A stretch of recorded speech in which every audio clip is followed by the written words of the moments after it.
Muy buenas, bienvenida una vez más al podcast de Efecto Dorsal en este nuevo episodio donde vamos a tratar uno de los problemas que más me suelo encontrar en deportistas autoentrenados. Eh, si este programa no resuena contigo, seguramente cuando escuches cosas que hayas vivido, porque creo que todos hemos pasado por ahí, te venga a la mente algún compañero, compañera, amigo, amiga, pareja que esté pasando por esta situación ahora mismo. Seguramente pues conozcas a alguien que algo de lo que estés escuchando en este programa te resuene con él o ella. Te recomiendo o te pediría que si es así, pues si te acuerdas de alguien, le envíes este episodio, que lo escuche y que intente dar una vuelta un poco a cómo está haciendo las cosas, porque es posiblemente una de las mayores frustraciones cuando empezamos, que es sentir que entrenas mucho, que estás entrenando cada vez más, pero que el rendimiento no mejora. Dicho esto, quiero, antes de entrar en harina, agradecer a Barto y a Alberto Guzmán por haberse hecho fans del podcast, por haber apoyado el podcast. Seguramente pues para escuchar el último programa de la natación, de cómo mejorar en natación, dando consejos y demás. Como dije, os podéis dar de baja en cualquier momento, pero os recuerdo que en breve van a venir 2 episodios muy interesantes sobre cómo mejorar esto de la zona 2, del consumo máximo de oxígeno, que creo que son muy claves para entender el entrenamiento y para seguir mejorando como deportistas. Así que si os quedáis por aquí, pues ya sabéis que podréis acceder a más contenido como ese y pues bueno, que además tendréis ciertos beneficios. En el programa de hoy vamos a hablar de estas cosas, introduciré los nuevos episodios que serán casi el final del podcast y además traeré una novedad a lo largo del programa que quiero que pues conozcáis, que vayáis conociendo, porque va a ser o está muy ligada al final del podcast y va a ser, digamos, donde estarán centradas mis futuras energías en cuanto a solventar problemas para deportistas, etcétera, etcétera. Dicho esto, no me alargo mucho más y como siempre, sintonía del programa y empezamos.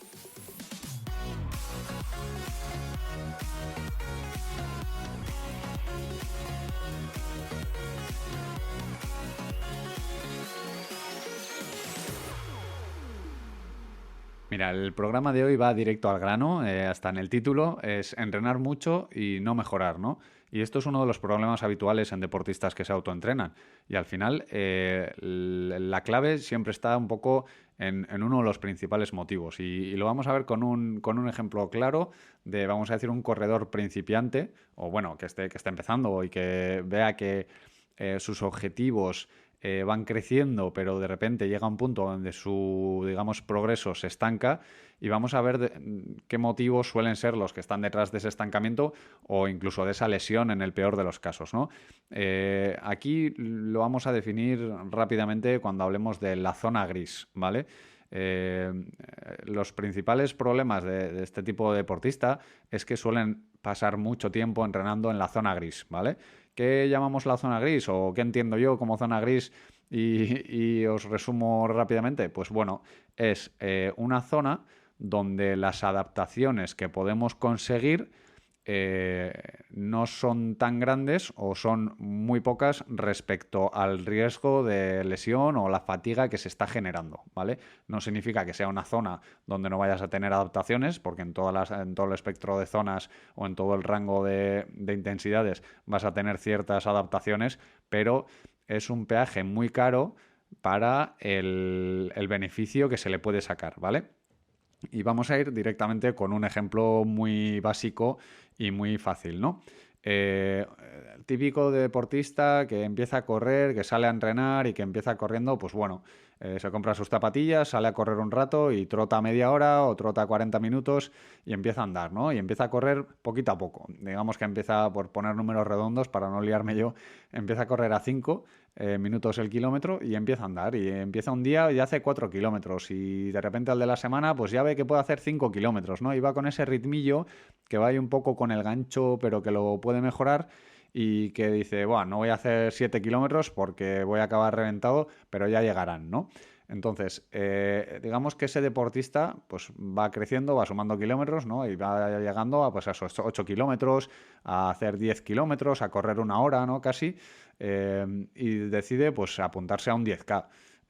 Resulta que el día de mañana pues va progresando, hace más carreras de 10K porque le gusta, porque se siente bien, porque siente que va mejorando, pero llega un punto donde esa distancia ya no se alarga, ¿vale? O por ejemplo, otro ejemplo, que ese 10K que quería hacer o que ha hecho en 50 minutos, lo quiere hacer en 45 minutos o en 47 minutos y pico. Quiere bajar de correr de 5 a 4,45 y sin embargo ve que por muchos días que sale, ¿no? Que suele ser lo más habitual, el aumentar la frecuencia, ¿no? Antes empezaba a correr 2 días por semana, seguro que si salgo a correr 3 días por semana, mejoro.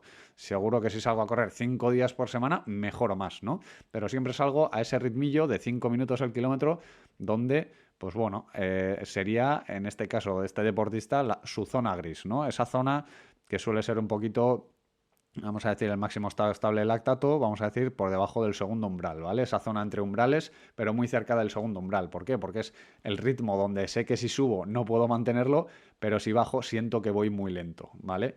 Entonces aquí lo que tendríamos que hacer o la clave sería el darle una vuelta o entender el punto de vista metabólico de toda esta fiesta, ¿vale? Os recuerdo ese programa que hicimos después de la entrevista de Pablo Aranda, que hablábamos de metabolismo, del lactato, que desgranábamos ciertas frases clave que decía Pablo Aranda en la entrevista que le hicimos, el médico del Athletic Club y un médico deportivo que ha hecho pruebas de lactato a medio Euskadi. Comentábamos mucho eso, ¿no? El darle la vuelta y verlo desde el punto de vista metabólico. Entonces, la pregunta clave es ¿qué supone ir para este deportista a 5, ¿no? Si lo ubicamos en las zonas de entrenamiento, pues ya lo he comentado, que sería esa zona ahí de máximo estado estable lactato, donde si siempre entrenamos de manera continuada, pues no lo entrenamos a modo de series, etcétera, etcétera, o con un balance de zonas un poco más equilibrado, pues ya digo que por una parte va a haber un estancamiento, ¿no? Porque va a haber una fatiga crónica donde va a haber un punto donde el cuerpo no va a poder adaptarse y como peor escenario, pues al final puede haber un riesgo de lesión, ¿no? El mayor número de lesiones viene dados por casos como estos, ¿no? Deportistas populares que se autoentrenan y que salen a correr y que al final, pues bueno, pues tienen la cintilla iliotibial más cargada, ¿no? La típica lesión de la rodilla del corredor, pues suele ser por este tipo de cosas, porque al final a nivel también muscular y a nivel articular, pues estamos suponiendo una carga que no la estamos controlando y que estamos yendo siempre a un punto de posible ruptura, ¿no? ¿Cuál es el enfoque habitual de esto? Pues lo que decimos, voy a intentar correr a 4,45, ¿no? Estoy corriendo a 5, pues voy a intentar correr más rápido. ¿Qué pasa? Pues hasta donde dé. Voy a salir un día y voy a salir a 4,45 y donde antes podía correr pues mis 8 kilómetros a 5, pues ahora solo puedo correr 5 kilómetros a 4,45. Pero bueno, ya llegará el día de mañana, seguro que puedo conseguir 8 kilómetros a 4,45 y es posible.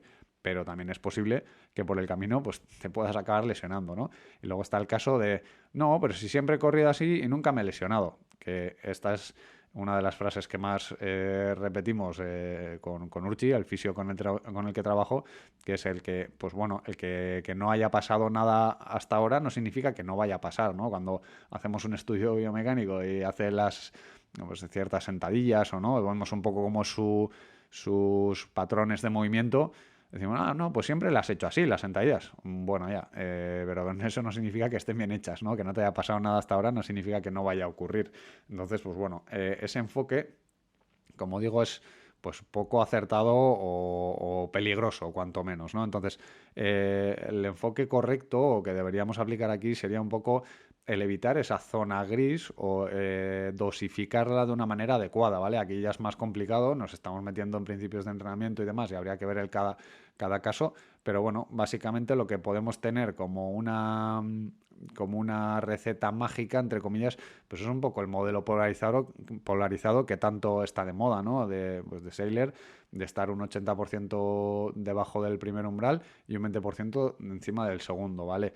Si no queremos verlo así, podemos trabajar con un sistema piramidal, que sería, pues, tener un gran trabajo de base de zona 2, que ya lo vamos a ver dentro de poco, antes de meternos en esos, vamos a decir, en esas intensidades de entre umbrales, ¿no? Que es donde suelen entrenar, como digo, los deportistas amateurs y los deportistas que salen a correr, pues sin ningún tipo de criterio, pues porque nadie nace sabiendo, ¿no? Y yo soy el primero que he entrenado así cuando empecé a correr hace pues 15 años, ¿no? Que salía a correr y bueno, como buenamente podía, hasta que empecé a entender cómo funciona el cuerpo. Lo importante de todo al final es crear o tener una buena base que sustente todo lo que venga detrás, ¿vale? Y aquí en la entrevista de Pablo Aranda, que dejo el link en la descripción del episodio, lo cuenta y lo cuenta muy bien, ¿no? Y pone ejemplos muy, muy fáciles de entender, que todos seguramente hemos vivido y que dan con la clave, ¿no? Y hay una frase que me gustó mucho también, que de hecho hace poco he tenido un deportista de los que entreno que me ha preguntado esto, ¿no? Y decía, ¿no? Dice, lo importante no es tanto cómo varía tu frecuencia cardíaca o tu lactato a lo largo de los años, sino qué puedes hacer con ese lactato o con esa frecuencia cardíaca, ¿no? Si tú sales a correr a 5, me lo invento, a 170 de pulso, 170 pulsaciones por minuto, el día de mañana, si haces un entrenamiento correcto, seguramente con esas 170 pulsaciones serás capaz de correr mucho más rápido, e incluso correr a 4:30 o mucho más bajo de lo que tú pensabas, ¿no? Entonces, el enfoque que hay que darle a esto es el enfoque metabólico, ¿no? El cómo puedo mejorar a esas velocidades altas, pero no trabajando siempre a esas velocidades altas. Al final, un entrenamiento de base, un entrenamiento muy suave, donde parece que no estás entrenando y parece que estás yendo muy fácil, pues ayuda a un montón de cosas, ¿no? A capilarizar más o mayor número o generar mayor número de mitocondrias, que son las encargadas luego de generar esa energía a través de una vía aeróbica y que van a ser las que nos van a permitir que cuando tú quieras correr a 4:45, ese porcentaje del VO2 max al que estás corriendo pues sea más bajo, ¿no? Si antes eso significaba que tú estás corriendo a un 85% del VO2 max, pues ahora igual es un 80%. ¿Por qué? Porque te has vuelto mucho más eficiente, ¿vale? Eso es la palabra que tenemos que buscar, la eficiencia.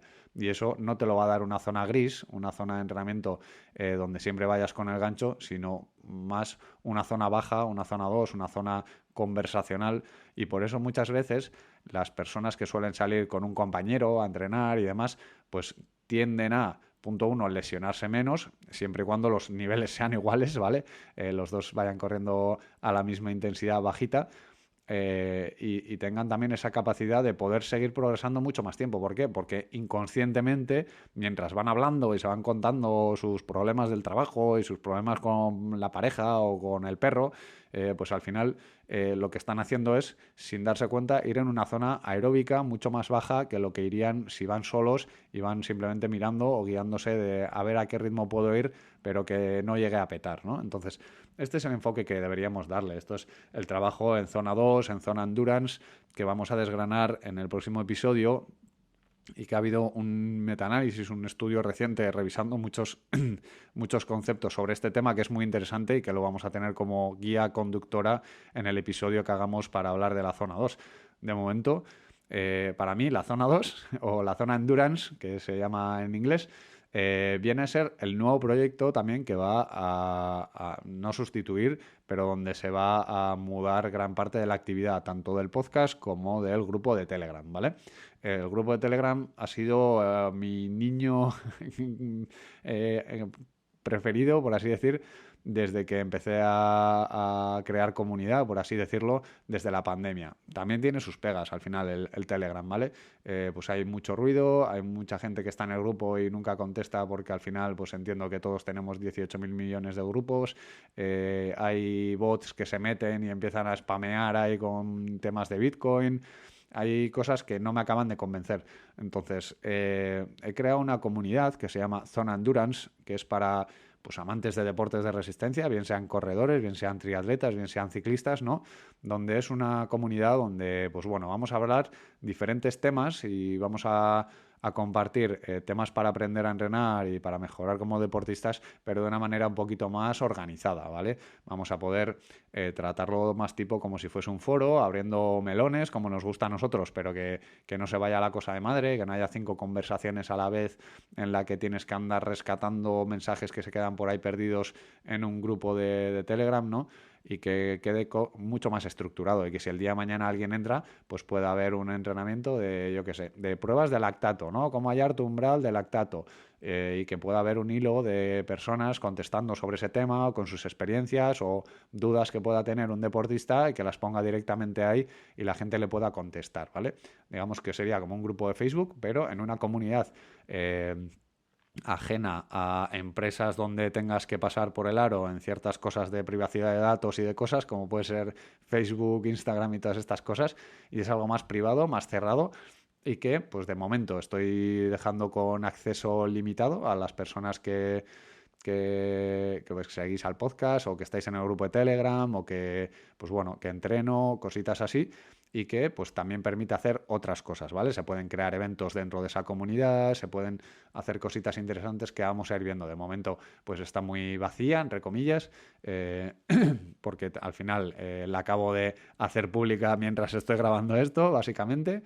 Y entonces, pues de momento hay poquita gente, pero la idea es darle un poco de caña. El día de mañana veremos si la limitamos o no para que no se vaya eso de madre. Yo lo que quiero es que la poca gente que haya esté y vaya comentando y vaya interactuando y además hay un sistema gamificado, por así decirlo, donde pues bueno, la gente puede ir subiendo de nivel en función de lo que comenta y así, que es mucho más divertido y que ayuda mucho más a que la gente sea proactiva y que no esté ahí por estar, ¿no? Entonces, pues bueno, dejaré el link en la descripción también, efectivamente, y creo que va a ser un proyecto muy bonito donde voy a volcar mis energías una vez llegue el programa 300 del podcast y que creo que puede dar mucho juego y que todos podemos aprender mucho más fácil porque se pueden poner vídeos, se pueden poner imágenes, se pueden poner cosas un poquito que permitan entender más allá de un simple audio, ¿no? Que al final a veces me cuesta mucho expresarme por aquí y creo que esa plataforma puede ser el sustituto perfecto. Dicho esto, no me alargo mucho más. En breve traeremos otro episodio, ya os digo, hablando de la zona 2, hablando de cómo mejorar ese fondo, cómo mejorar esa base, cómo mejorar esa eficiencia aeróbica y será de los poquitos que queden. Que hablaremos otro del consumo máximo de oxígeno, del VO2 Max, de cómo estimarlo en bicicleta y en carretera y cómo entrenar con ello. Y hablaremos, pues bueno, de algunas cositas más que me reservo para ese final que está a punto de llegar, como quien dice. Dicho esto, nos escuchamos en el siguiente episodio y como siempre, hasta entonces, salud y kilómetros.